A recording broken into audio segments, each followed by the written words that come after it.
और तुम्हें वन में जाना हो तब है? उनका तो सौभाग्य है, लेकिन तुम्हारा क्या हो जाएगा? है बोलो वृंदावन बिहारी लाल की। जरा सा संकट आया, दुर्भाग्य कोसने लगते हैं। जो राजा बनने जा रहे हैं, 1 सेकंड में राजा का पद हटा और किसका पद मिल गया? वनवासी का पद मिल गया। वन में जाना है। बेचैनी हुई? नहीं बेचैनी। यही है रामायण, यही रामायण की शिक्षा है कि राजा बनने जा रहे थे और अब वनवासी बनकर जाना है। वन में वनवास करना है, लेकिन मन में कोई बेचैनी नहीं। बंधुओं ध्यान देना, ऋषि के सामने भगवान राम ने अपना सौभाग्य बतलाया। क्या सौभाग्य है कि पिता बचन पुनि मात हित, भाई भरत यस राव, मोह कहाँ दरस तुम्हारे प्रभु, सब मम पुण्य प्रभाव। गौर करना और विचार करना। राज्य छूट गया, वन में चले गए, लेकिन इसे अपना सौभाग्य समझ रहे हैं। क्या समझ रहे हैं? सौभाग्य। तुम्हारी खुशी छिन जाए और दुख मिल जाए, सौभाग्य समझोगे उसे?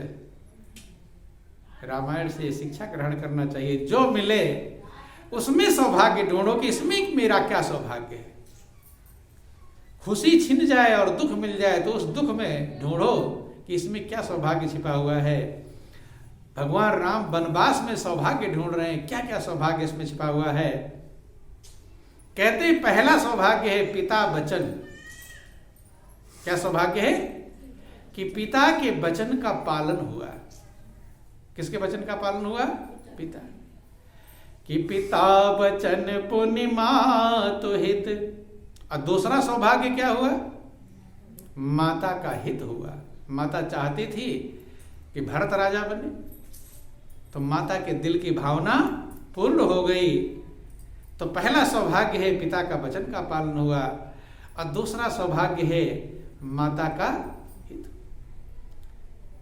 पिता वचन पुनि मात हित, भाई भरत यस राव। और भरत जैसा भाई राजा बन जाए। क्योंकि भरत बहुत बड़े नीतिवान हैं, गुणवान हैं, धर्म के पालन करने वाले हैं। भरत जैसी मर्यादा का पालन करना आसान काम नहीं।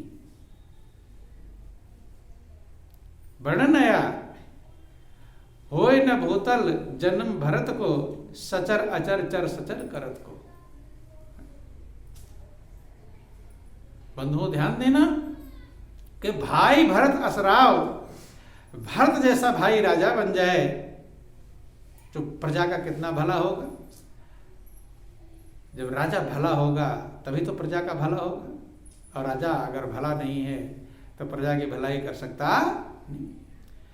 मोह कहूं दरस तुम्हार प्रभु। ऋषि के चरणों में प्रार्थना करते हैं भगवान राम कि मोह कहूं दरस तुम्हार प्रभु, कि हे प्रभु मुझे आपका दर्शन। अगर मुझे वनवास न मिला होता तो मुझे संत महापुरुषों के दर्शन प्राप्त नहीं होते। गौर करना, वनवास में भगवान राम ने अपना सौभाग्य ढूंढा। हर जगह ऋषि मुनियों के आश्रम में गए हैं। कहाँ गए? ऋषि मुनियों के आश्रम। प्रयाग में भरद्वाज ऋषि के आश्रम में गए हैं, अगस्त ऋषि के आश्रम में गए, अत्रि के आश्रम में गए, तमाम ऋषि मुनि वाल्मीकि के आश्रम में गए, सर्वभंग मिले, तमाम कितने ऋषि मुनि मिले हैं। सुतीश्वर जी मिले, तमाम सारे ऋषि मुनि। मौका हो दरस तुम्हार प्रभु, कहते हैं संत महापुरुषों मुझे आपका दर्शन हुआ है। सब मम पुण्य प्रभाव, ये सारे मेरे पुण्य का प्रभाव है। किसका प्रभाव है?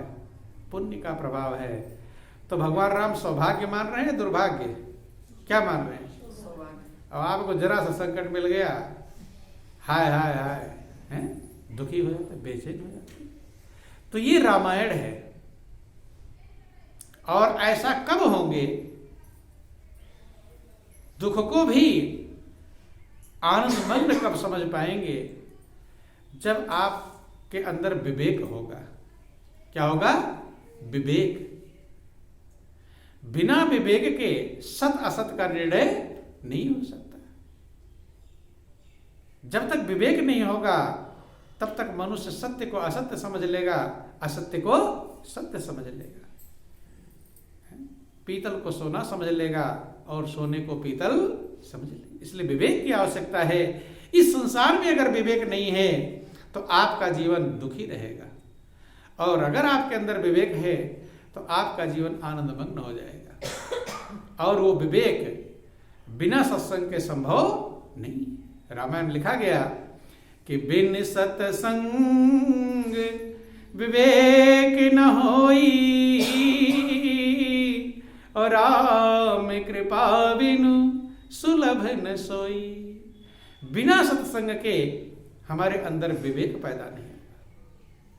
सत्संग भी प्रभु की कृपा के बिना संभव नहीं। जब प्रभु की कृपा होती है तब आपका मन, विचार और बुद्धि सत्संग में लगता है, सत्संग में जाने का मन कहता है, सत्संग ग्रहण करने का मन कहता है।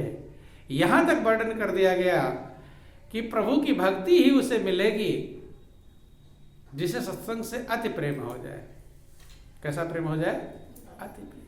क्या ध्यान रखना, अगर आप भक्ति चाहते हैं तो भक्ति के लिए ये गुण आपके अंदर होना चाहिए, तभी भक्ति मिलेगी।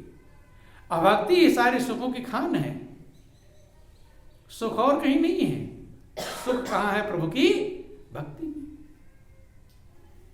भगवान राम ने लक्ष्मण को समझाया, भक्ति ही सुख की जड़ है। क्या है सुख की जड़? अगर आप सुख चाहते हैं तो आपको भक्ति करनी चाहिए। अब बेचैनी चाहते जो मर्जी कहे वो करो। लक्ष्मण को भगवान राम ने समझाया। लक्ष्मण ने पूछा, प्रभु भक्ति क्या है? भक्ति समझाते हुए कहते हैं कि भक्ति तात अनुपम सुख मूला, अमिले जो संत हो ही अनुकूला। कि हे भाई, भक्ति अनुपम है। भक्ति के समान दुनिया में कोई चीज नहीं, भक्ति के बराबर कोई चीज नहीं है। भक्ति की उपमा नहीं दी जा सकती।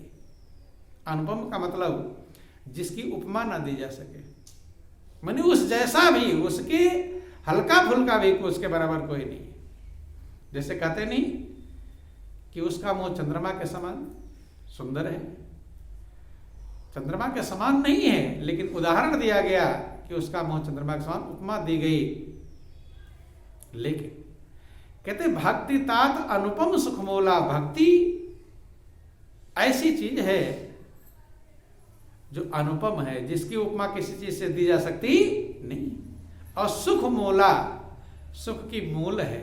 मूल माने जड़, वहीं से सुख शुरू होता है। लेकिन आगे शर्त लगा दिया कि मिले जो संत हो ही अनुकूला। भक्ति मिलेगी तब जब संत अनुकूल होंगे।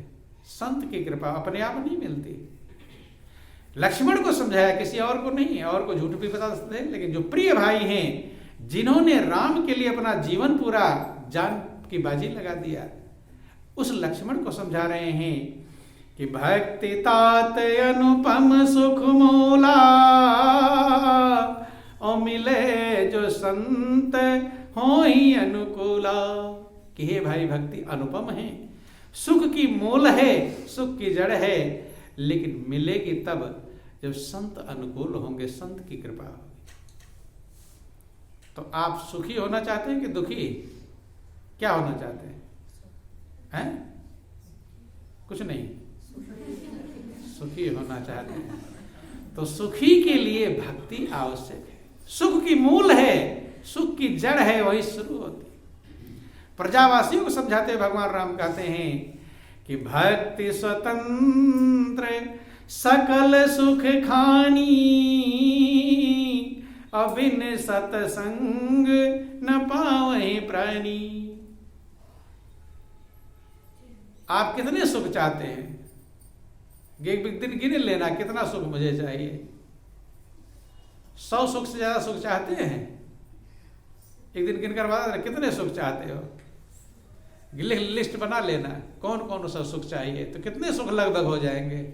10, 20, 50, इससे ज्यादा हो जाएंगे हैं?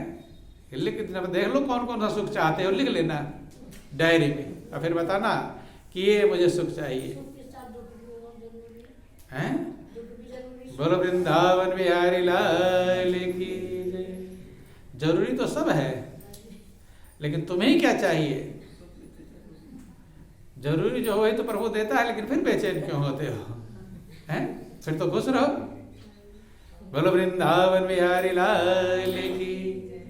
कहते महापुरुष समझाते हैं कि 2-4 सुख आपको चाहिए कि ये काम बन जाए, ये काम बन जाए, ये काम बन जाए, 10-20 होगा। लेकिन भगवान राम अयोध्यावासियों को समझाते हुए कहते हैं कि भक्ति सारे सुखों की खान है, 1-2 सुख नहीं। कि भक्ति स्वतंत्र सकल सुख खानी, सारे सुखों की खान है। जितने सुख हैं मतलब कोई बचेंगे नहीं। सकल, सकल माने संपूर्ण। 5 बच्चे आपके हैं और सब बच्चे आ जाए तो क्या कहेंगे? सब बच्चे आ गए, कोई बचे हैं उधर? 5 आ गए। ऐसे जितने सुख हैं सकल सुख की खान है भक्ति। क्या है? खान। खान समझते हैं? खान माने जहां से कोयला सोना चांदी निकाला है खान कहते हैं। कमी नहीं, किलो 2 किलो कोयला नहीं, पूरी कोयले की खान है, अर्थात किलो 2 किलो सुख नहीं है। भक्ति स्वतंत्र सकल सुख खानी, सारे सुखों की खान है।